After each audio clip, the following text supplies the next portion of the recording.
রাঙাপানিতে ভয়াবহ কাঞ্চনজঙ্ঘা এক্সপ্রেস দুর্ঘটনার কবলে পড়ে আহত শান্তিপুরের দম্পতি বাড়ি ফিরে জানালেন গতকালের সেই ভয়ানক অভিজ্ঞতার কথা।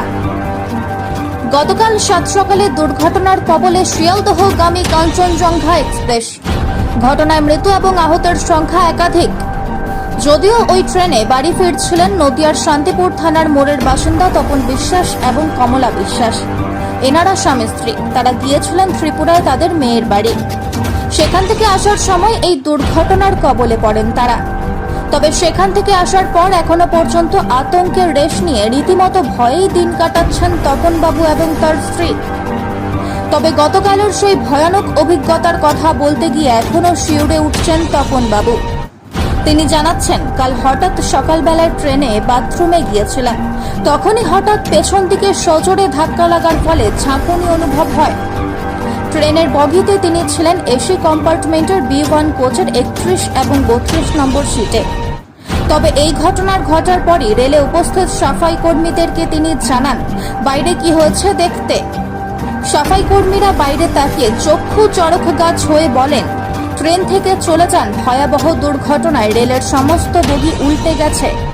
সেই সময় প্রাণ বাঁচাতে কোনো রকমের তার স্ত্রীকে নিয়ে ট্রেন থেকে নেমে বেরিয়ে পড়েন তপনবাবু।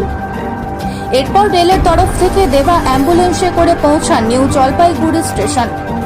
তারপর সন্ধ্যার দিকে তিস্তা তোরসা ট্রেন দেওয়া হয় আহতদের এবং ট্রেনে ক্ষতিগ্রস্ত ব্যক্তিদেরকে একসাথে নিয়ে আসার জন্য।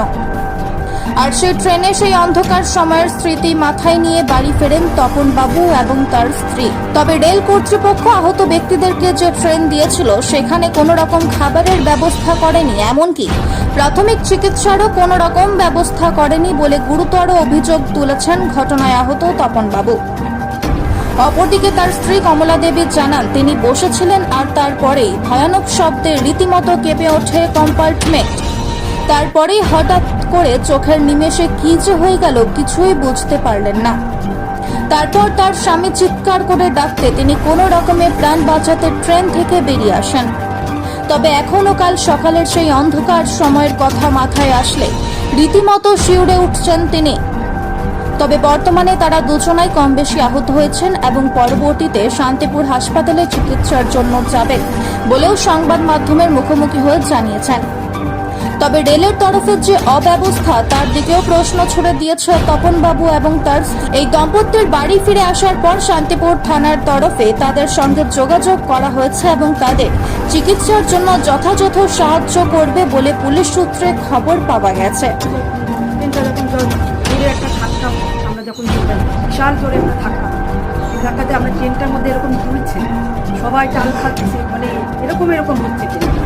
সবাই ছিটছে পড়ে গেল, কেউ চা খাচ্ছিল পড়ে গেল, যে নিচে ছিটে ছিল সে, যে দাঁড়িয়েছিল সেও মানে পড়ে গেল। এরকম মানে কারণ একটু চোট লাগলো, এরকম ব্যথা পেলো। আপনি কি পড়ে গেছিলেন? লেগেছে। আচ্ছা, কাল যখন এই ঘটনা ঘটলো তারপর কিভাবে বেরোলেন সেই ক্ষতিগ্রস্ত ট্রেনটা? ট্রেনের মধ্যে দিয়ে সিঁড়ি দিয়ে নেমে নিচে ব্যাগটি নিচে নামিয়ে ওখানে দাঁড়িয়ে থাকলাম। তারপরে যখন এদিক দিয়ে রোড আছে, এদিক দিয়ে যাওয়া যাবে, তখন আমরা ওপারে চলে গেলাম। গিয়ে যেতে যেতে একটা দোকান মতো করে সেখানে গিয়ে আমরা সবাই তখন তো ট্রেনে দুর্বল আমি ধরতে পারছি না, এত চাপ আর এত ইয়ে ছিল। কেউ বলছে খাও না করে সবাই কান্নাকাটি করছে। আমার ওইকেও আমি ডাকি, কেউ বুঝতে পারছি না। তারপরে একজন ভালো করে ছিল সে সুন্দর ফিরে যা ঘোরাতে ঘোরাতে তাকে নিয়ে আসলো এবং সেই সমস্ত আমার ব্যাগটিকে নিয়ে আসলো। আমি আস্তে আস্তে নিয়ে আপনি কি এসি করবেন? আমি এসি কোম্পানি। আপনার সাথে তো অনেক মানুষ ছিল, যাত্রী ছিল, তাদের কি তাদেরও সেই একই রকম অবস্থা ছিল। মানে সে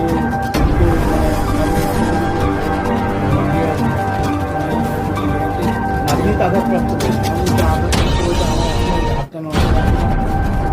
এই পায়ের অবস্থা চরম খারাপ। আরেকটা প্রশ্ন করবো যে এই যে আপনারা আহত হয়েছে, মানে রেল দপ্তর বলা হচ্ছে যে তাদের আপনাদের যারা আহত হয়েছে তাদেরগুলো ছোটোখাটো মেডিকেল ক্যাম্প কিংবা বিভিন্ন রকম স্বাস্থ্য পরিষেবা করা হয়েছিল। তখন কি কোনো পরিষেবা পেয়েছেন? এবং জলপাইগুড়ি স্টেশন যখন আপনারা গেলেন তারপরেও কি কোনো পরিষেবা পেয়েছেন? কোনো পরিষেবা পাইনি।